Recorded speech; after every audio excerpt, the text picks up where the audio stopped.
contaminate yung area.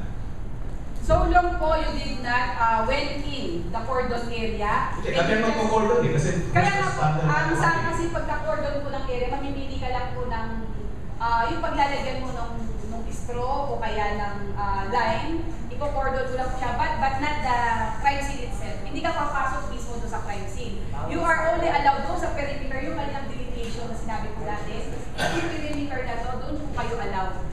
Kung meron ng soko. Hindi, kahit dahil first responder ka po kayo, ang first responsibility is to cordon the area. Kung halimbawa po, ito po yung, baro lang po halimbawa po, ito po yung ebidensya, nandito po yung crime scene po natin.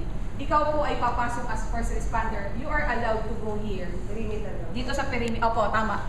Dito po sa outside perimeter po na to, in this position, you have a vantage point to take photos or to document po itong nakita mo na ebidensya na nandito siya.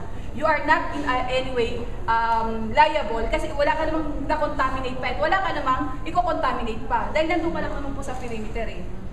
So ibig sabihin mo na huwag ka lang pong papasok dito sa crime scene itself. Kahit first responder,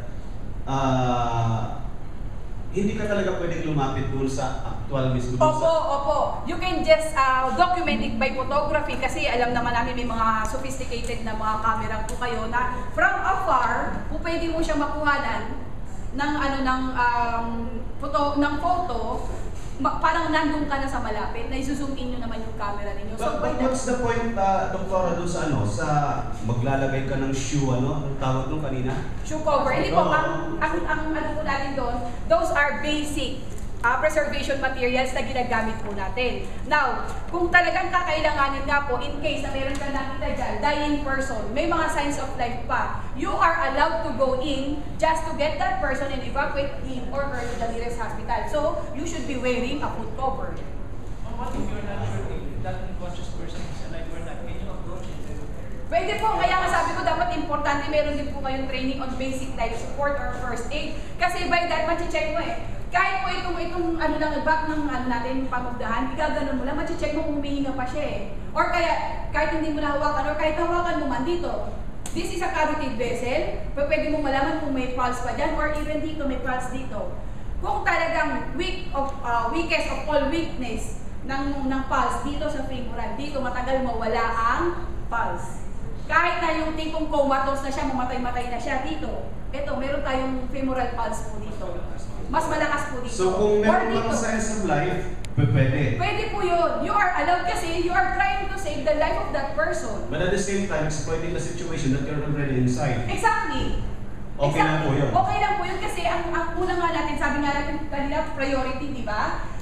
To preserve life. To safeguard yung safety ng individuals. Secondary priority na lang natin preservation. You can always make an explanation. Kaya po ako pumasok po dyan kasi nakita ko po, humihinga pa siya. My primary purpose is to evacuate that person and bring that person to the hospital. Safe. Nakakuha ka pa ng scoop sa loob ng crime scene.